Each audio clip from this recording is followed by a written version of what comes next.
Yo creo que el ser empoderada tiene más que ver con el ser capaz de priorizar, como decís tú, y poner límites sin que me importe lo que otros piensen a propósito de eso. Ese es el real poder. Una cosa es decir y otra cosa es mostrar. Una cosa es decir, vieja, tómatelo con calma, relájate, no te exijáis más de la cuenta, y otra cosa es mostrar mi casa patas para arriba. Todos estos aprendizajes que yo estaba teniendo y que a su vez también estaba como codiseñando junto con mis terapeutas, podían ser información súper útil para otras mamás allá afuera. En mi casa cada uno actúa como papá soltero. Pero la otra cara de la moneda es que tú no puedes entrar a criticar cómo hizo tal cosa, porque el foco está puesto en que las cosas se hagan.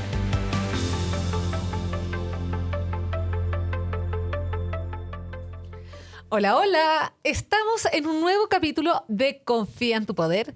Y hoy estoy muy contenta porque es un capítulo que llevaba esperando hace tiempo, pero el que la sigue, la consigue. Y es un tema que me toca muy en lo personal, porque como mamá de 3 y en una constante búsqueda del bienestar y el autocuidado, pareciera a veces que son mundos opuestos. Muchas veces como mamás priorizamos y queremos lo mejor para nuestros hijos, y muchas veces nos dejamos también a nosotros en último lugar hasta que tenemos como un auxilio en la parte que de repente surge. Hoy día por eso yo digo, es uno de los capítulos que realmente a mí me toca como en lo personal, porque también veo como en conversaciones con amigas y todo sale el tema de la carga mental, del colegio, de los chats de mamá, de querer desarrollarnos profesionalmente, de que queremos tener nuestra libertad financiera, pero al mismo tiempo tenemos las responsabilidades y todo de el querer que nuestros hijos se desarrollen lo mejor posible, poder extraer en el fondo todo su potencial, a que sean la mejor versión de ellos mismos. Y muchas veces este famoso equilibrio nos termina pasando la cuenta y la culpabilidad y distintas emociones que van emergiendo. Y para esta conversación creo que realmente tengo la mejor invitada que podía tener para hablar de este tema, a la Cata Scherer. Ay, corrígeme si lo pronuncié bien. Perfecto. Ah, maravilloso. La Cata, es abogada y dejó una carrera ascendente para priorizar a su familia y, vio esta necesidad y ahí surgió Mamá Sin Caos, que después se transformó en un libro. Es una gran comunidad donde ella ayuda a miles de mujeres a potenciar el autocuidado, a manejar la culpa, a potenciar también la relación con la maternidad. Sí que no se me ocurre mejor invitada, más encima destacada el año pasado por Forbes como de las mujeres líderes. O sea, amo, estoy feliz de tenerte acá. Bienvenida, Cata. Muchas gracias, Alex, y el honor es mío, te juro. Y estoy feliz de que se haya podido hacer esta conversación, que teníamos pendiente hace tanto tiempo. Sí, amo. Y ahí me encantaría partir, Cata, preguntándote cómo surgió que nos contara ella un poco. ¿Cómo fue tu proceso recién de transformarte en mamá? ¿Cómo fue surgiendo Mamá Sin Caos? ¿Qué fue lo que tú sentiste? ¿O cuál fue esa necesidad de adentro que te llevó a llevar esta bandera de lucha, por decirlo de alguna forma? Yo siempre cuento, yo el año 2015 tuve una depresión fulminante. Esto es antes de casarme, antes de tener niños. Y estaba en el hoyo. O sea, yo tengo un borrón completo prácticamente todo ese año. Y con terapia, punta de terapia, psiquiátrica, psicológica, remedios y todo, logro salir adelante. Entonces yo llegué muy terapiada a la maternidad y tuve que incorporar este concepto que para mí era absolutamente nuevo, que era el autocuidado. Pero cuando me volví mamá, tuve que reaprender muchas de estas cosas, porque autocuidarse cuando se es mamá es muy distinto que cuando no se tiene niños. Y el orden de prioridades cambian y qué sé yo. Entonces cambié de terapeuta, empiezo a trabajar el autocuidado desde mi maternidad y empiezo a ver avances, digamos, empiezo como a funcionar súper bien, todo impecable. Pero cuando empecé a mirar para el lado me di cuenta que esto no era la realidad que muchas mamás vivían, que la mayoría estaban con culpa que yo no vivía, con muchos miedos, temores que yo no vivía. Entonces, el hacerme consciente de que la terapia en verdad es un privilegio al que pocas personas tienen acceso y que además todos estos aprendizajes que yo estaba teniendo y que a su vez también estaba como codiseñando junto con mis terapeutas, para poder implementarlos a mi maternidad, podían ser información súper útil para otras mamás allá afuera. Y ahí fue que decidí, ya, ok, esto lo puedo tirar a las redes sociales y puedo entonces como democratizar el acceso a estos aprendizajes, que bajo ningún respecto mi contenido va a reemplazar una terapia psicológica, pero al menos hacer accesible estos aprendizajes. Y así es como nace Mamá Sin Caos. ¿Y tú habías tenido un contacto antes con redes sociales o te tiraste a la piscina así, olín? No, yo tenía contacto antes con redes sociales. Yo, de hecho, hice un MBA. Yo estudié un MBA especializado en marketing y todo el tema. Entonces, tenía como estos conocimientos muy pequeños, digamos, pero de marketing, porque en general es marketing más tradicional, no de redes sociales. Yo me empecé a meter mucho en el tema porque me gustaba y ayudaba a mi marido durante la pandemia a estudiar el tema. Él tenía que estudiarlo por su trabajo. Entonces, juntos, después de acostar a los niños, nos poníamos a estudiar todas las noches cursos y qué sé yo sobre manejo de redes sociales. Entonces, todo ese conocimiento yo lo iba volcando en el manejo de mis redes. Entonces, yo igual fue bastante como... ¿Qué año partiste con la cuenta, con tu cuenta? Yo en verdad partí a finales del 2019, como un par de días antes del estallido social. Y yo suspendí mi cuenta porque me sentía muy incómoda hablando sobre este tema tan desconectado como de la contingencia nacional. Y la volví a abrir en marzo del 2020 con la pandemia. Ah, no te creo. Sí. Y ahí, yo siempre considero marzo del 2020 como el verdadero inicio de Mamá Sin Caos. Claro. ¿Y qué edad tenían tus niños en ese momento? Maximiliano tenía 2 años y León tenía 9 meses. No, o sea, estabas verdaderamente en un caos. Con Sí, 2 y 9 chiquitita. meses, con una pandemia. Sí, con una pandemia, otro embarazo que perdí. Entonces fue como, era harta cosa dando vuelta y en el fondo el mensaje de Mamá Sin Caos nunca ha sido combatir el caos físico. A mí no me importa el desorden. De hecho, tú vas a mi casa, te caes de espalda. Es súper desordenada y como todos los lugares es una casa muy vivida. Pero a mí lo que me gusta combatir es el caos mental. Es eso. Sí, o sea, que al final es el mayor caos, porque yo siento que el físico, por último, ya tapá y te vaya atrás. Cerráis la puerta. O sea, vaya a la plaza, pero en el fondo, el estar contenta uno, el poder estar contenta uno con las decisiones que está tomando, con cómo estás viviendo, con los niños y esa sensación como de división interna de querer estar en muchos lados al mismo tiempo. Yo siento que es de las grandes dificultades que hay ahora y sobre todo que no tenemos per se un modelo. Si nosotros tal vez miramos a nuestras mamás, a nuestras abuelas, los roles eran distintos, las expectativas que tenías de los roles de ser mujer o de ser hombre eran distintos. ¿Tú cómo has visto o desde tu trabajo, cuáles ves que son los principales dolores que hoy día viven las mujeres? El concepto que más se repite es culpa. La culpa, la verdad es que es una emoción paraguas, es una emoción... yo te diría que es la única emoción de baja frecuencia políticamente aceptada. Uno va y dice, pucha, me siento culpable, siento culpa, y todo el mundo como obvio, sí. Pero siempre hay otra emoción que está detrás, que es la que uno realmente siente, pero no es políticamente correcto decirla. Entonces, no es lo mismo decir, pucha, siento culpa porque dejé a los niños, a siento vergüenza porque no soy capaz de poder hacer lo que tengo que hacer llevando a mis niños y que no me importe, por ejemplo, ¿cachai? O me da rabia, ¿cachai? Que tenga que hacer esto y no pueda hacerlo de esta otra forma, ¿te fijáis? Esas otras emociones uno no las comunica porque uno no se siente cómodo y porque obviamente la gente va a saltar a decirte, pero no sientas eso, pero ¿cómo te vas a sentir así, ¿cachai? Y te empiezan a anular. Pero si tú dices, ves la palabra culpa, es políticamente aceptado y todo el mundo como, sí, obvio, no, te entiendo, toda la razón, no te preocupes.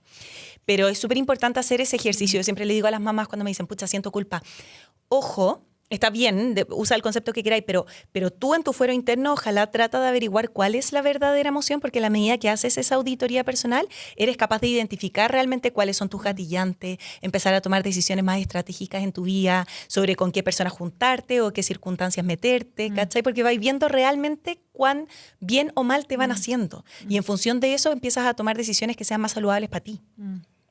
¿Sabéis que me acordé? Voy a contar, es medio infidencia, pero a mí me pasó también en pandemia con mi primer hijo chico. Me acuerdo que yo sentía como mucha culpa, porque sentía culpa si estaba trabajando, sentía culpa si estaba demasiado con él y estaba pendiente del trabajo, así. Y después me pasó eso, empecé a ver, ya, ¿qué era lo que yo tenía como en el subyacente? Y me di cuenta que tenía mucha rabia, y rabia con mi marido, como Sí, rabia de por qué a mí se me transformó la vida completa. yo ya no era capaz ni de organizar mis tiempos, o yo podía tener organizado algo muy importante, pero si la guagua se enfermó, Frega y tú. fregaba, aunque Sí. tenía algo agendadísimo y era demasiado importante para mí y era algo que además implicaba un esfuerzo súper grande y era como un momento como... y fui acumulando rabia, que después, bueno, ahí te quería preguntar en el fondo, ¿qué consejos tú le darías a las personas que están próximas a ser mamás? Como a tener este cambio, que es una transformación para mí, si tú me preguntáis, de las más grandes de la vida. Yo recomiendo mucho el conocerse, esa auditoría personal, identificarse y crear redes de apoyo. Yo te diría que esas son por lejos las dos habilidades más importantes, porque en el momento en el que nace la guagua, nace la mamá, ¿verdad? Y cambia el orden de prioridades, cambian un montón de cosas por dentro y por fuera, digamos. Pero es súper importante, en la medida que yo me conozco, por eso a mí me sirvió tanto llegar a terapia a la maternidad, pude empezar desde un principio a tomar decisiones estratégicas en torno a la crianza de mis hijos sin restarme yo de la ecuación. Nunca, en ninguna decisión que yo tomé con mis hijos, ni siquiera con el primero, que uno tiende a veces quizás a postergarse más de la cuenta, yo nunca me resté de la ecuación. Yo siempre tomé las decisiones, que era lo que mi hijo necesitaba, pero también yo. Y buscaba ese punto intermedio entre los dos. Pero me era fácil porque me conocía. Y estaba averiguando quién era este niño. Y no que estuviésemos haciendo este proceso los dos a la vez, que eso sí es muy desesperante. Y por otro lado, crear redes de apoyo. Yo siempre les digo a las mamás que de pediatría sepa el pediatra, de psicología infantil sepa el psicólogo, ¿te fijáis? Que la mamá sea experta en su guagua y que le sirva eso para poder ver en quiénes apoyarme. No estamos obligadas a tener que usar solo la familia que tenemos, papá, mamá, hermanos, suegra, suegro, cuñados, para efectos de poder delegar o pedir ayuda o qué sé yo. Podemos salir a buscar y armar todas las redes de apoyo que necesitemos, porque cuando nace la guagua también queda muy en evidencia quiénes de las personas que actualmente nos rodean realmente nos sirven. Y a veces podemos estar rodeados de personas súper bien intencionadas, pero que no están dando pie con bola, te fijáis, con el desafío de esta crianza o de esta nueva configuración familiar, o quizás de lo que estos papás quieren hacer con este niño. Entonces yo te diría que si uno desarrolla esas dos habilidades, y después ya se va asesorando, te fijas, y va tomando talleres, cursos y todo el cuento, yo creo que es un primer buen pie para los primeros 3 meses, que yo te diría son como los más duros, para uno y para la pareja. Sí, porque también todo se empieza a reconfigurar, como decís tú, al final las prioridades. La pareja también llega un nuevo integrante muy esperado, pero que también cambia. Y también la falta de sueño y todo también va teniendo sus consecuencias. Y ahí te quería preguntar en el fondo, ¿cómo tú ves en el fondo tú tienes una guagua, tienes esta transformación? ¿Qué señales tú crees que uno debería estar atento? Por ejemplo, antes de una depresión posparto, ¿qué momentos o qué alertas uno debería estar atento hasta que no llegues hasta cierto punto que tal vez te postergaste tanto o no te autocuidaste en los momentos que tal vez había que recargar un poco las baterías, como para prevenir? Bueno, yo no soy psicóloga, entonces en esto voy a ser súper cuidadosa haciendo el disclaimer, digamos, pero sí te puedo compartir mi experiencia personal, que es lo que yo hago en mis redes sociales. En mi caso, los dos grandes señales de alerta, yo no tenía mucha pena, sino que funcionaba en modo avión, como que estaba en automático. Y esa fue una gran bandera roja, por así decirlo, de esto de estar funcionando tan en automático que yo tengo como bloqueos mentales de olvidos, o sea, no tengo idea cómo llegué acá, qué fue lo que pasó, te fijáis cómo me trasladé de un lugar a otro. Y eso sí lo he escuchado muchas veces en relatos de otras mamás que dicen, no me acuerdo, dejé a mi hijo en el jardín y de repente aparecía en la casa, no me acuerdo todo el trayecto en el auto, ¿te fijáis? Porque va ahí con la cabecita a full. O tengo borrones de cuando mi guagua era chiquitita, porque estaba funcionando en modo avión. Eso es un sistema de bloqueo como sistema de protección que hace el cerebro, cuando uno ya está demasiado sobrecargado. Eso fue lo que yo aprendí. Entonces, eso sería como lo primero. Y lo otro, yo siempre pensé que la depresión significaba que yo iba a estar llorando por todos los rincones. Yo no sabía que hay depresiones que se pueden manifestar por una ira profunda, una rabia profunda, ganas de tirar cosas, así de romper. Y yo tenía esa ira todo el rato, tenía como rabia acumulada y ya no sabía ni de dónde, no sabía cuál era el origen, pero lo único que sabía era que hasta las pequeñas cosas o incomodidades me gatillaban esta enorme rabia y la iba arrastrando conmigo para todas partes. ¿Y cómo te diste cuenta o cómo lo empezaste a trabajar después? ¿Cómo fue que tú pudiste transformar esa rabia? Todo esto a punta de terapia. Lo que pasa es que la gente cree muchas veces que la terapia es sentarse a hablar de tus problemas, digamos, pero la terapia es una ciencia. Entonces, lo que tú haces, lo que hace la terapeuta contigo es ir en el fondo armando la historia, encontrando las causas, ¿verdad? Y qué sé yo, y armando un plan en conjunto, una estrategia para poder sacarte del estado emocional en el que te encuentras y trasladarte a algo más saludable. Entonces, ese trabajo, en verdad es un trabajo estratégico que vais haciendo con la terapeuta y vais poniendo como todas las piezas de tu historia. Y ese es el trabajo que yo hice que me permitió salir de esta rabia, pero porque la entendí. ¿Cachai? Y entenderla y agarrarla y un poco como también apropiarte de eso. Es parte de mi historia y después entonces puedo hacer ese proceso como de traslado. Pero es largo y muy desgastante. Sí, es que también son emociones nuevas, son responsabilidades nuevas. Yo me acuerdo mucho como de la sensación de pérdida de libertad. De que en el fondo ya, o sea, no sé, de tonteras me quería ir a, no sé, arreglar el pelo y ya no podía, porque cómo me iba a ir 2 horas, 3 horas la guagua, con quién la dejo, qué hago, o trabajar. Antes como que, claro, podía sacar la vuelta, pero en el fondo, en algún momento u otro, yo ya estaba emprendiendo en ese momento. Pero me acuerdo como que de repente decía, no puedo controlar ni bloquear un horario, porque de repente se despierta antes de la siesta, se despierta y ya no controlo mi horario. Entonces es como una pérdida de...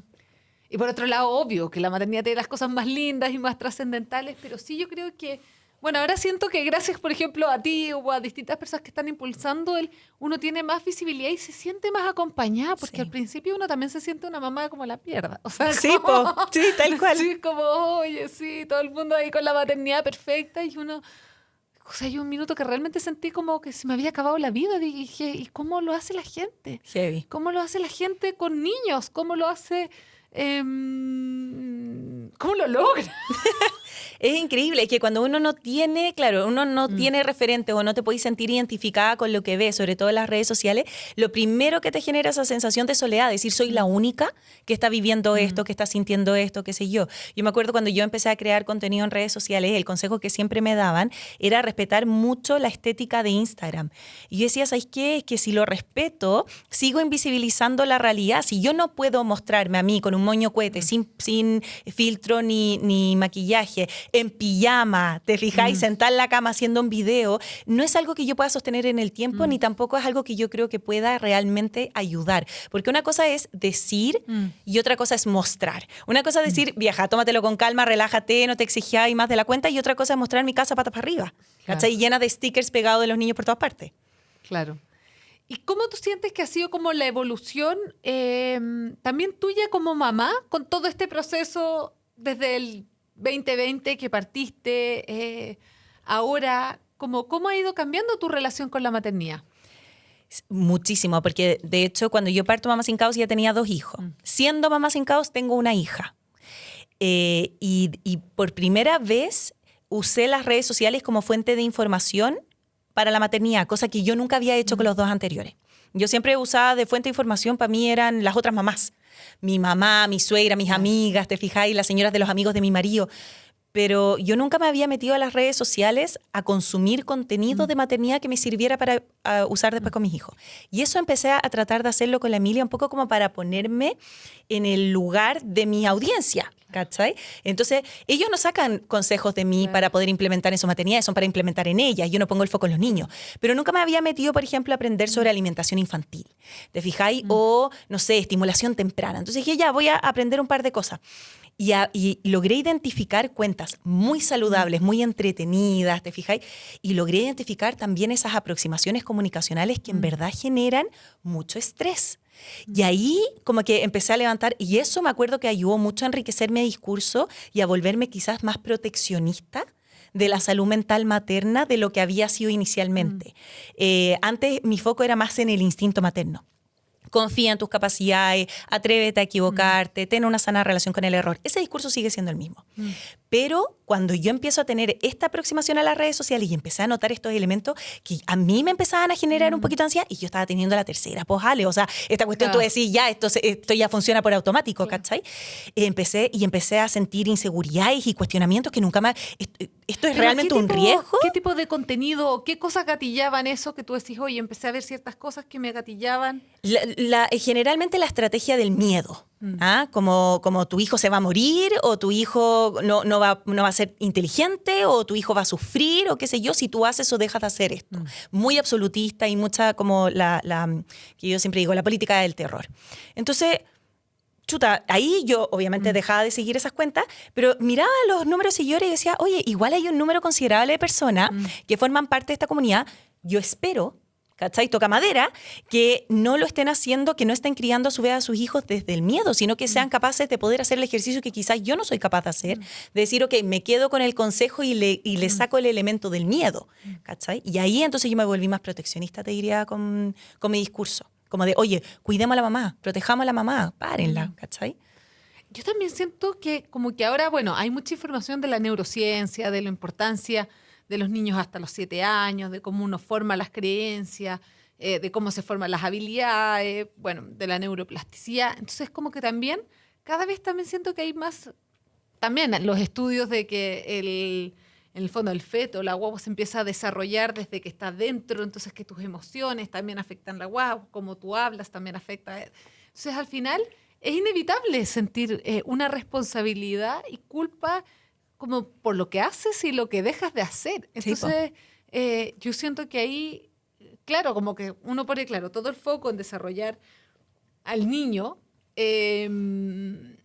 pero como que la mamá queda como una herramienta, como un instrumento, como un... Entonces, a mí me encanta ese approach como que tenés tú, como de proteger a la mamá, de decir, oye, las mamás nos equivocamos, las mamás lo tratamos de hacer lo mejor posible. Y también como que muchas veces las mamás somos las principales críticas de otras mamás, o sea, como esa sororidad que uno esperaría que haya entre las mujeres. Muchas veces entre nosotros somos nuestras peores críticas, o sea, como... Y las críticas más duras respecto a la maternidad o esto vienen de otras mujeres, y yo siento que también ahora está todo el tema, un poco como lo que hablábamos antes, entre las que trabajan o no trabajan, las que tienen libertades horario, no tienen libertad horario, que es la crianza, que la calidad versus cantidad de tiempo. Entonces, es imposible que no te pille el zapato por alguna parte. Claro, pero lo que pasa es que las mamás somos humanas y todos los humanos, o sea, en el fondo, a ver, nadie puede darle 100% en todo, de partida. La vida es una serie de negociaciones. Puedo dar el 20 acá, aquí puedo dar el 80, aquí no puedo ni siquiera estar presente en este minuto. O sea, hay que hacer concesiones constantemente. La maternidad no es la excepción, pero por alguna razón existe esta idea de que la mamá todo lo puede, todo lo debe hacer, una oda al multitasking, ¿te fijáis? Además que, yo siempre digo, es el único estilo de vida del cual depende de la subsistencia de la especie humana, pero sin embargo, lo más aplaudido es que no se note. Que no se note que estáis esperando guagua, que no se note que acabáis de tener una guagua, que no se note que estáis dando pechuga, que no se note que tenéis tantos hijos, ¿cachai? Que no se note tampoco que trabajas fuera de la casa o que tienes un emprendimiento o algo fuera de tu maternidad. Entonces es como raro. Y yo creo que la culpa, gran parte de todo eso, y que muchas mujeres y muchas mamás lo recogen como propio y hacen eco de eso, y por eso es que esas quejas son las que más duelen, es que cuando nosotros les dijimos a las mamás, puedes salir y puedes trabajar fuera de tu casa, puedes tener un trabajo remunerado, te puedes desarrollar como persona fuera de tu maternidad, se nos olvidó decirle al papá, tú también tenés que hacerte cargo de la casa, viejo. Y también tenés que hacerte cargo de los niños. Y también tenés que hacer concesiones. Se nos olvidó esa patita. Entonces, al final, lejos de empoderar, nos terminaron explotando. Y esa es, yo creo, gran parte de esa rabia contenida que termina apareciendo en las mujeres a través de esta crítica. O sea, al final, cuando las mamás critican a otras mamás, no tiene nada que ver con la criticada. Tiene todo que ver con esa persona que está haciendo la crítica, lo está pasando mal, ¿cachai? Está externalizando algo. Ahora, no tenemos por qué responsabilizar, ¿no? Lo siento mucho, tú, Lidia, con tu tema, no te metáis, digamos, en mi maternidad, pero... sí, yo creo que es importante, por eso esa auditoría personal previo a tener hijos ayuda mucho, porque es fácil que la autoestima se te rompa cuando tienes niños, porque cambiaste entera. ¿Quién soy? ¿De qué me voy a aferrar? Toda la vida te dijeron que tenía que estudiar una carrera y tener un título para ser alguien. Y nace la guagua y la mayoría de nosotras, ¿qué hizo? Agarró el título, lo estiró, puso la guagua encima y empezó a cambiar los pañales. O sea, lo tenís para protector del mudador nomás, pues, ¿cachai? Si no te sirve para otra cosa. Es atroz. Entonces, ¿quién soy? ¿Quién soy si no puedo ejercer la carrera que estudié? ¿Quién soy si ya no estoy generando ingresos? Porque la sociedad te mide en función de tu capacidad generadora de riqueza. ¿Quién soy? Y todos esos cuestionamientos es fácil que te destruyan, sobre todo en los primeros años de vida de tus hijos que son tan demandantes, ¿cachai? Si es que no hiciste esa auditoría antes, si es que no sabes quién eres o no puedes al menos trabajarte, ¿cachai? Por eso mi cuenta trata de ser una especie como de salvavidas, sobre todo para esos primeros años de maternidad. ¿Sabéis qué? Me encantó lo que tú dices como de la identidad, porque realmente yo creo que nada te remueve más en términos de identidad que la maternidad. Es como quién eras hasta ahora, de cierta forma, como que tal vez no se habla, pero como que hay una muerte del viejo tú y nace un nuevo yo, porque aunque tú quieras no puedes volver a lo que eras antes. No, imposible. No, o sea, no puedes devolver a tu... O sea, como... Claro. Y aunque lo devolvieras, o sea, como ya tendrías el cargo... O sea, como que no hay... Yo creo que hay pocas decisiones que realmente no tienen vuelta atrás, como es la maternidad. Y bueno, y también como todo el proceso físico, no sé si a ti te pasó, pero a mí el estar embarazada, el sentir, yo me acuerdo de estar en la clínica y ver como las manitos, las uñas, y decir, no puedo creer que esto... Lo hice quedó yo. en mi guata, como que realmente es muy transformadora, como desde una vista trascendental, física, emocional. Pero me encantó eso que dices tú, como este cambio de identidad, porque de repente a ti te había pasado haciendo la abogada, me pasaba haciendo la ingeniería comercial, que trabajaba en esto, que tenía... Y de repente es como que digo, bueno, es que si yo quisiera hacer esto ya... Pucha, tengo una mochila muy distinta. Sí, y de cierta forma es como un hándicap. Sí, totalmente. Porque en el fondo, si es que, o si vas a una entrevista, cualquier cosa, ya, ¿cuántos hijos tienes? ¿Y qué edad tienen? Y de repente hasta te critica. A mí el otro día en el supermercado, alguien me vio con 3. Estaba con una en el Ergo Baby y 2 en el carrito de supermercado. Me quedé mirando así como si hubiese visto como un fantasma. Un fantasma, Claro. como yo pensaba que esto ya no pasaba, y ya ver, 3, yo sé que es harto. Pero tampoco es como una amiga, o sea, no lo encontré muy amiga, o sea, yo dije como, sí, mi tribu, y seguí en el carro, no supe ni qué responder, como que en el fondo, lo que tú decías al final, todos queremos que hayan más niños y las nuevas generaciones, pero no se está dando ni el apoyo en ningún ámbito a las mujeres. Y yo creo que la baja tasa de natalidad con seguridad tiene que ver con cómo hoy día estamos tratando a las mamás. Totalmente. Si a las mamás las cuidáramos y las pusiéramos como el elemento importante, durante pandemia yo participé en una organización civil. Cofundé una organización civil que después cambió de nombre y qué sé yo, pero en su oportunidad nosotras lo que queríamos era sacar políticas públicas y privadas que tuvieran como foco a la mamá. ¿Okay? Y el discurso, el pitch de venta de esto que yo le hacía a los diputados y a los senadores en esa época, y con el que sacamos la actual ley de conciliación laboral en Chile. Toda la redacción de esa norma la hice yo. Y ese... ¡Qué seca! No, pero es que estudié Derecho, pues, o sea, ¿cómo no voy a poder hacer esa cuestión? Pero seca. Y lo que salía, o sea, lo que poníamos en esa norma y el pitch de venta de esto a los políticos era: la mamá es una actriz social, económica, política, muy relevante, porque ella es la que te dirige, de partida te cría a las siguientes generaciones. No hay trabajo más importante que la configuración del cerebro de las siguientes generaciones. Más encima es la que te va a dirigir la casa. Todo el ejemplo que todos los miembros de esa familia tengan sobre feminismo, sobre sana relación de pareja, sobre principios y valores, va a venir principalmente de ella. Todos estos niñitos que sean futuros adultos funcionales, que sean capaces de lavar ropa, y de cocinar va a venir de ella, ¿ya? Y más encima, ella a su vez, las mujeres entre nosotras somos muy fuerzas creadoras de dinámicas sociales muy potentes que te ayudan a movilizar las comunidades. Somos nosotras las que estamos haciendo la colecta para ayudar al niño con cáncer, somos nosotras las que estamos movilizando a los vecinos para ayudar, no sé, que se corta el agua, ¿te fijáis? Entonces, y las que nosotras estamos compartiendo también las necesidades de otras comunidades que puedan tener de ayudas sociales y qué sé yo. Entonces, ponernos a nosotras a reconocernos como estas actrices tan importantes, tan relevantes, aunque nuestro trabajo no sea remunerado, es una señal muy potente de eso empodera, sentirte visibilizada, como decís tú. Si yo no tengo un referente en redes sociales, bueno, nosotros no tenemos muchos referentes tampoco en términos de políticas públicas o privadas. Porque en general las formas en las que se regulan están desconectadas de la realidad que nos toca. Mi gran discusión era, ok, perfecto, la mujer que trabaja remuneradamente con un contrato y puede optar por todos estos derechos, pero la mayoría de las mujeres terminan emprendiendo cuando tienen niños. No tienen un contrato. ¿Y qué hacen? Solamente las mujeres que tienen un contrato pueden ceder sus derechos a sus parejas para que ellos también puedan. ¿Y qué hago yo? Yo estaba en mi casa emprendiendo, en Mamá Sin Caos. Mi marido era el que estaba empleado con contrato, con todas las de la ley, y él no podía ejercer una coparentalidad positiva conmigo porque yo no tenía nada que cederle, porque para el sistema yo no existía, porque no tenía un contrato laboral. ¿Cachai? Entonces, el nivel de sofisticación que necesitamos para regular estos temas es muy importante, pero no ha sido prioridad. ¿Cachai? Entonces, a mí, no sé, me sorprende. No, y a eso sumarle el pre y postnatal, porque en el fondo a mí me Todo. pasó con mi primer hijo, yo todavía no estaba contratada por mi emprendimiento y literalmente no tuve, o sea, como que habían amigas que me decían, ya le quería exagerar de estar trabajando o vendiendo. O sea, yo me acuerdo de responder mensajes, o sea, como esto de Aglaya en la clínica. O sea, es como de las cosas que yo me culpo. Yo no por eso después me tiré full al bienestar, porque pucha, fue mi... pero me acuerdo, estaba Bruno recién nacido, pero como antes había estado entre el parto, el día anterior, en la inducción y todo, no había respondido todos los mensajes que me habían llegado como preguntándome esto por el producto.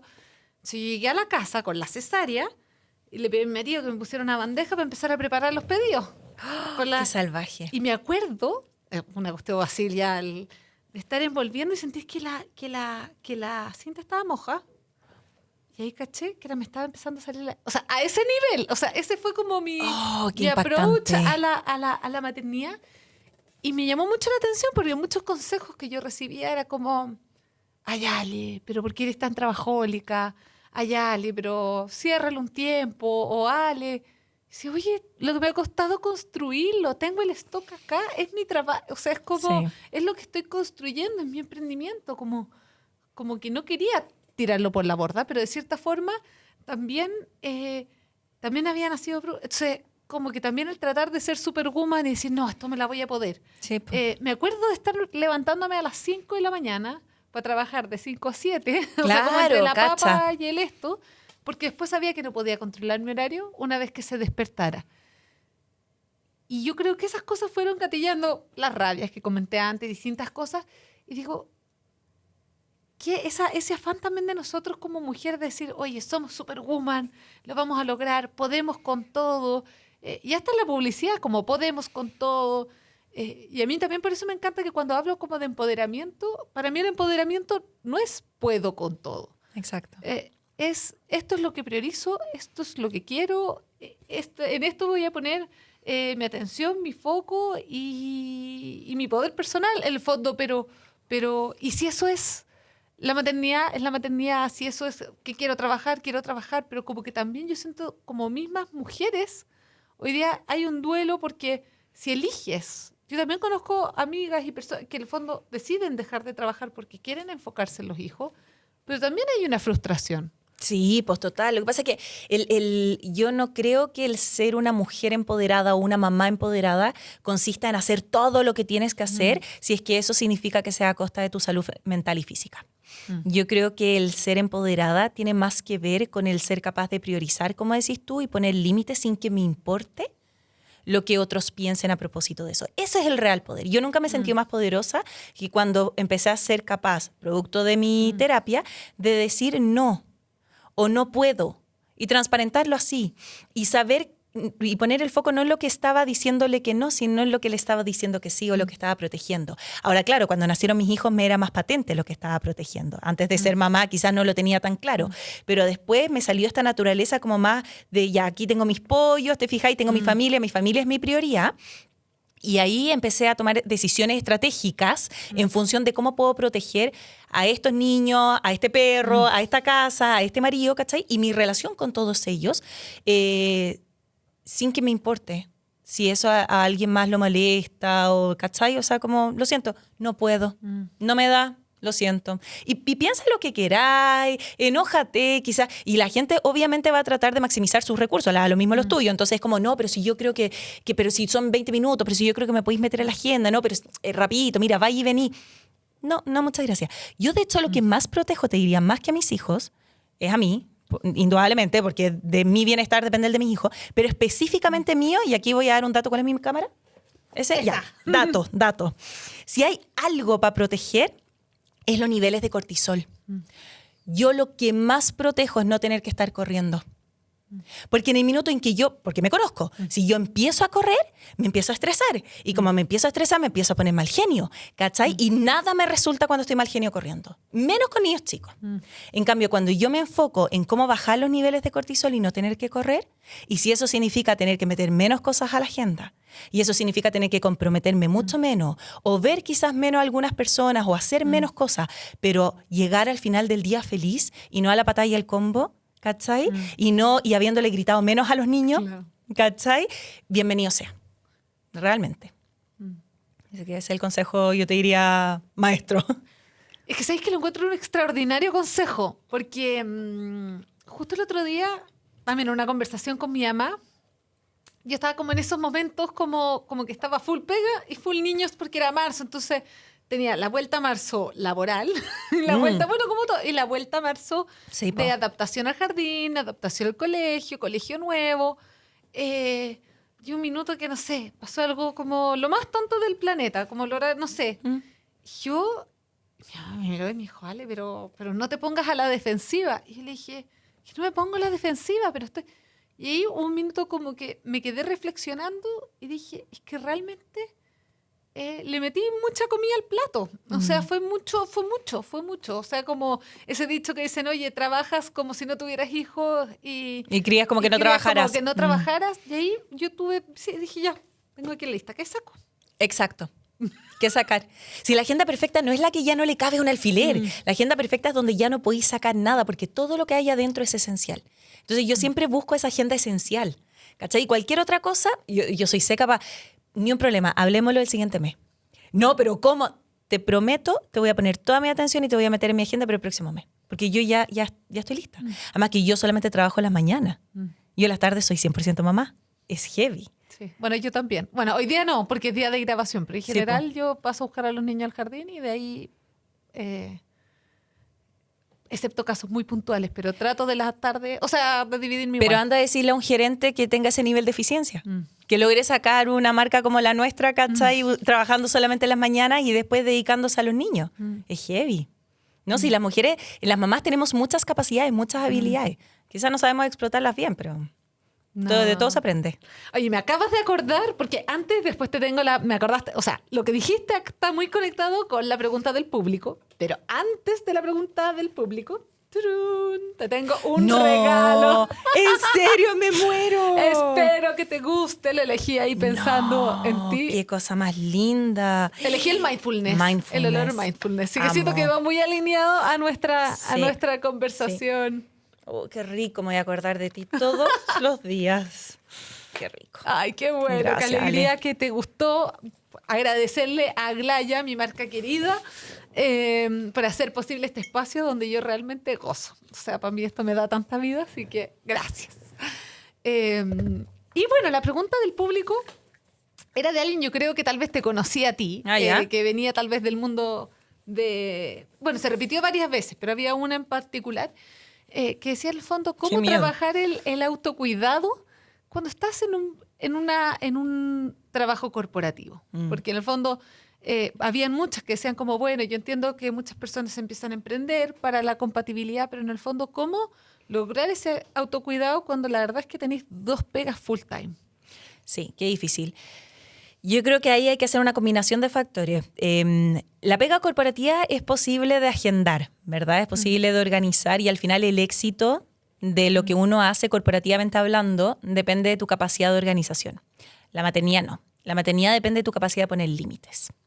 Porque tú no tienes el control sobre la cantidad de variables, ¿verdad? La incertidumbre está a la orden del día, digamos. Y los niños son secos para sacarte cosas como conejos del sombrero. Entonces tú tienes que incorporar esa dualidad entre ser capaz de poner límites en tu trabajo no remunerado de crianza y un buen sistema de organización en tu trabajo corporativo. Y pedir mucha ayuda. Delegar no es una debilidad, es una habilidad. Y para eso yo te diría que el hecho de ser capaz de descargar toda la carga mental, ponerla por escrito, distribuirla, repartirla, y lo que no se pueda repartir, si no es algo urgente, realmente, ¿ya? O sea, porque obvio que uno tiende a considerar todo urgente, pero las cosas que no son esenciales no se hacen. Y suena atroz, porque en general el consejo es no, hay que poder. ¿Te fijas? El que quiere puede. No necesariamente. El foco aquí está en no desgastarse física ni mentalmente tras la búsqueda de los objetivos, sino que los objetivos realmente importantes se hagan y el resto puede esperar, que lo haga alguien más, soltar. No enamorarse de los procesos, enamorarse del resultado. ¿Qué es lo importante? Ya, que el cabro se acueste con los dientes lavados y el pijama. Si eso en el proceso se hizo de una manera que tú no lo harías, pero se logró el objetivo igual, soltar. Si eso lo hizo una persona, pucha, que yo quería que lo hiciera, no sé, te invento, mi mamá y lo terminó haciendo mi marido, suelta, vieja. Lo realmente importante es que las cosas se hagan, ¿te fijáis? Y después en el camino, flexibilizar mentalmente. El mundo corporativo, yo vengo de ahí, no somos flexibles. Somos súper estructuradas, ¿cachai? Flexibilizar mentalmente significa ser capaz de navegar un día a la vez. Y todos los sistemas de organización que te funcionen en el mundo corporativo está fantástico. Los post-it, los destacadores, las agendas, los recordatorios, el celular, fantástico. Pero en el mundo de la maternidad, una batalla a la vez. Si eso significa tratar las semanas como un mundo, oye, primera semana de marzo es solamente ingreso a los niños al colegio de adaptación, por lo tanto todo el resto voy a navegar modo avión, dar el mínimo necesario para que no me echen, digamos, pero este es mi foco, lo realmente importante. Segunda semana de marzo voy a volver entonces con todo, ¿cachai? Para las reuniones y qué sé yo. Un poco como ser capaz de hacer eso creo que es importante. ¿Sabes qué? Me acordaste el tiro, algo que yo hace poco lo estoy aplicando, que es como empezar a ver, como que antes yo buscaba el equilibrio. Hasta que un minuto que dije, ¿sabes qué? Más que el equilibrio es como una armonía, y más que una armonía es como temporadas. Es como empezar a ver, por ejemplo, a mí me pasa ya, yo sé que diciembre para mí en términos de pega es un mes muy intenso porque es diciembre, fin de año, es Navidad. Entonces, es un mes que tal vez a mí me encantaría, bueno, también están las cosas de fin de año y todo, pero tal vez es un mes en el que me siento tal vez más al debe en la maternidad. O no estoy tanto tal vez como otros meses. Pero, por ejemplo, para mí enero y febrero... Compensáis. O sea, hice una compensación, pero literalmente con los 3... O sea, literalmente yo llego en marzo y dije, pues llevaba 2 meses durmiendo 24/7 con los 3 niños en la misma pieza. O sea, como volver a mi casa, a las rutinas, a ver, que me siento súper agradecida, no quiero... pero sí, como que ahí dije... Claro, es que no es que sea un equilibrio que siempre sea igual. Es que hay veces que me voy a sentir más al debe como con la maternidad, hay veces que me voy a sentir más al debe en lo profesional. Pero como que siento que hay temporadas y quitar la culpa, o sea, claro, tal vez el verano no avancé mucho profesionalmente. La verdad es que ni me lo cuestioné, como que ya, o sea, sabía que eran... Y me ayudaba mucho ese enfoque, la verdad, como como de las temporadas, como no buscar el equilibrio.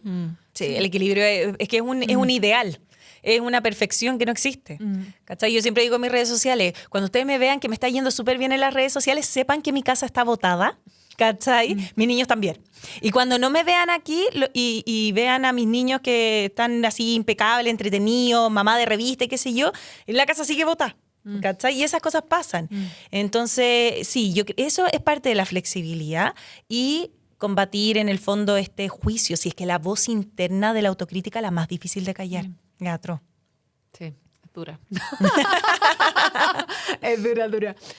Oye, Cata, y hablaste un tema que me encantó y que estaba guardando hasta ahora, que es el fondo de la carga mental y la corresponsabilidad o coparentalidad. Porque en el fondo cuando tú decías, oye, se nos olvidó una patita. Claro, nosotras entramos a trabajar, pero en el fondo, claro, antes era un trabajo full time, solo la casa de los niños. Sí. Ahora las agendas, como que yo de repente siento que hay como un doble turno, como Sí. que es como que, claro, el trabajo laboral y después llegas a la casa y sigues trabajando, pero ahora en la comida, en la mochila, en limpiar, o sea, en el fin de semana ordenando la casa, bueno, distinto. Y yo creo que, y ahí te quería preguntar en el fondo, yo creo que somos muchas las mamás que en algún momento hemos sentido rabia, frustración.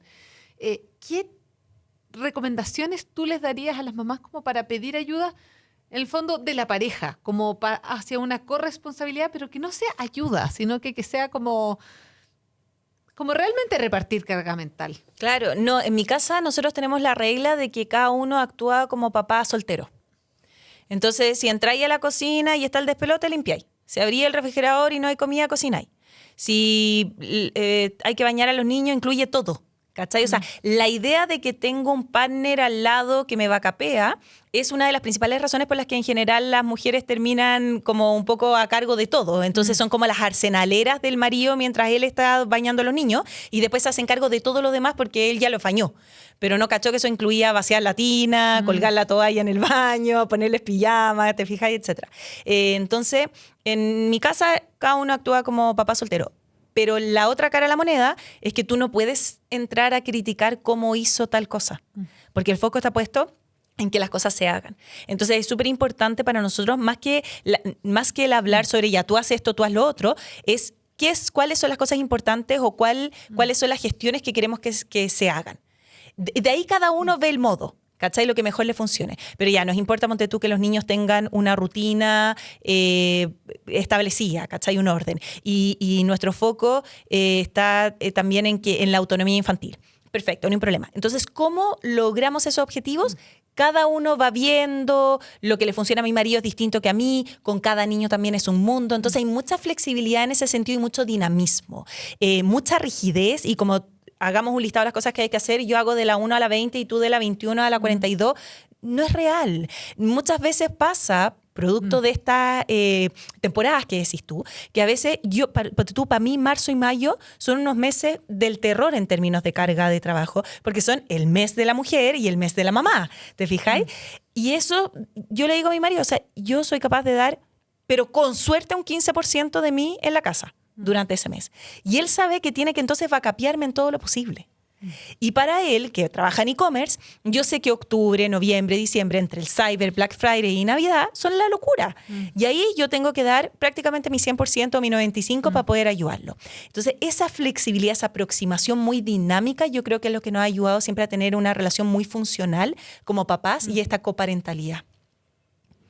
Me gustó. Como qué buen. Sí, porque la verdad es que uno, o sea, si uno ve las estadísticas, sí, en el fondo tú ves que, o sea, las estadísticas dicen que las mujeres destinan 2 horas más diarias al cuidado de la casa y de los niños. Y bueno, y si lo sumáis en la semana, en el fondo son 14 horas que estás en función de otro y que el fondo, que tal vez, no sé, yo veo, lo sé, que el hombre se va tal vez a la liga de fútbol o se junta con amigos y tú ves que las juntas con amigos son sagrados y muchas veces las juntas con amigas Claro. se posponen porque, pucha, pasó esto, una de las hijas se enfermó, un hijo pasó esto. Entonces, de cierta forma, yo me acuerdo que yo con eso también sentí rabia. Decir, ¿por qué? Como él se sigue juntando con amigos y sus cosas no se cancelan y las de nosotras. Y bueno, hasta que uno se dando cuenta que esos espacios son importantes y protegerlos y todo. Pero tú qué crees, y pensando un poco también ya, hoy se nos está acabando el tiempo, yo como que, qué pena, que también de todas las preguntas, ¿tú ¿Tú por qué crees que la carga mental sigue siendo tan pesada para las mujeres y que nos ha costado? Porque ya repartimos tareas, pero ¿por qué crees que la carga mental todavía sigue siendo Por eso, porque repartimos tareas. La carga mental no es solo lo que hay que hacer, incluye lo que hay que recordar, lo que hay que planificar, lo que hay que prever. Hay un tremendo trabajo mental antes de la gestión. Entonces somos buenas, claro, para delegar la gestión, pero todo lo otro lo hicimos nosotras. Yo hice un video una vez en redes sociales que decía, yo empecé a ser mucho más feliz cuando empecé a jugar a tonta. Entonces antes yo le decía a mi marido, gordo, ¿le podéis porfa cambiar el pañal a León? El pañal está en el segundo cajón del velador y creo que ahí está la crema también, y si no, creo que la dejé en la salita. Y me daba cuenta que en verdad, chuta, había hecho casi... O sea, lo único que había delegado era la última gestión, que era la parte más fácil, ¿te fijáis? Y yo me había preocupado de decirle a él dónde están las cosas, de recordarlas y de hacer todo ese esfuerzo. En cambio, cuando empecé como, gordo, ¿le podéis cambiar el pañal, porfa, León? Sí, obvio, me decía. Y él me preguntaba como, oye, ¿y dónde está el pañal? No sé. Y él como, ya, ok. E iba y averiguaba y los encontraba y era perfectamente capaz de poder mudar al cabro, ¿cachai? Y era ese soltar, decir, no tengo por qué recordar todo. No tengo por qué ser la responsable de que sepa dónde está cada divina cosa en la casa, porque igual las gestiones se van a lograr hacer si el otro se esfuerza en buscarlo. Ahí yo empecé a ser mucho más feliz. Ahora, si mi marido me hubiese criticado por no acordarme dónde estaban las cosas, ahí el problema no tiene nada que ver con carga mental, el problema es otro y hay que resolverlo urgente. Pero si es solamente carga mental, claro, va mucho más allá de solo la gestión y va mucho más allá de los actos. Tiene que ver con realmente el tema mental. Hoy se nos fue el tiempo, estamos ya así, pero me encantaría si las personas se pudieran quedar, si las mamás que nos están escuchando, o las futuras mamás, ¿qué consejos le darías o qué te gustaría transmitir o idea final te gustaría que se quedaran las personas que están escuchando este capítulo? Para las mamás lo están haciendo bien, ¿ya? En verdad lo están haciendo bien, no sean tan duras. No lo pasen tan mal, no se cuestionen tanto. En verdad, aconséjense a sí mismas como aconsejarían a una amiga. Y en el caso de quienes van a ser mamás, futuras mamás o piensan ser mamá, confíen en ustedes, tengan una sana relación con el error, atrévanse a equivocarse, atrévanse a preguntar, son humanas. Nadie nació sabiendo, nadie se volvió mamá sabiendo, nada te prepara para un estilo de vida que no has tenido todavía. Entonces, en verdad, que permitan nacer junto con su guagua y aprender en el camino. Me encanta, me encanta, me encanta. Oye, me acabo de acordar de otra pregunta que llegó del público, perdón. Que decía, ¿cómo lo hacen las mamás? O sea, alguien que va a partir ahora un tratamiento por donación de espermio. O sea, ella ya sabe que le va a tocar ser mamá sola, tal vez va a tener apoyo de la familia, pero ¿qué consejo le podrías dar en el fondo a una mamá que tal vez no va a tener, y que también es el caso de muchas mamás, que no tienen esta figura para la coparentalidad, o que viva con ellas para poder dividir la pega? Y es una realidad que también tienen muchas mujeres Sí, que estando casadas igual tienen que hacer el rol como que estuvieran solteras, lamentablemente. Y yo te diría que ahí es clave saber crear redes de apoyo. Saber buscar fuera de esa pareja o fuera de esa configuración familiar, en el caso de ella, que claro, no va a tener una pareja ahí, pero quizás está pensando, ya voy a tener a mi mamá y a mi hermana. Puede que nazca esa guagua y la mamá y la hermana no estén a la altura del desafío, ¿te fijáis? A ella no le acomode. Entonces es clave ahí salir a buscar y crear esas redes de apoyo. Salir a meterse en talleres, ponte tú, de otras mamás solteras o mamás que están siendo mamás al mismo tiempo que tú, por ejemplo. Yo me acuerdo que conocí muchas mamás en talleres de lactancia, ¿te fijáis? Claro. Vecinos, después cuando vais a la plaza y lleváis a los niños y le metís conversa a las otras mamás. Y creo que todo eso realmente ayuda mucho, mucho. Yo te diría que las redes de apoyo más importantes que tenemos las mamás son otras mamás. Sí, yo también creo, muy cierto. A mí me pasó, claro, como el primero nació en pandemia, como que sentí que o sea, fue como mucho más solo de lo que de repente yo veía como mamás después en la plaza juntándose. Porque también después tenéis prenatal, postnatal, y claro, yo como emprendía tenía más flexibilidad de horario, pero mis amigas estaban todas ya de vueltas de sus pegas. Sí, po. Y yo como que sentía envidia de algunas personas que están como con las amigas en la plaza. Pero claro, qué importante es ir haciendo como esas conexiones y vivir el proceso acompañada, como estar en la misma que otras personas y darte cuenta que que lo que te pasa no te pasa solo a ti, sino que somos Por muchas. por lejos ese es el pensamiento más importante que hay que derribar. No estás sola, no eres la única, no eres la primera y no vas a ser la última. Tal cual. ¡Ay! Se acabó, se acabó. Muchas gracias, Cata. Amo así esta conversación tan honesta y nada, espero que también les sirva. Literalmente fue una conversación a calzón quitado sobre la maternidad.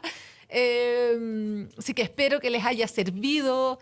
Si saben de alguien que está en este momento o acaba de tener guagua o va a tener guagua y que crean que este capítulo le puede servir, más que agradecida que se lo compartan.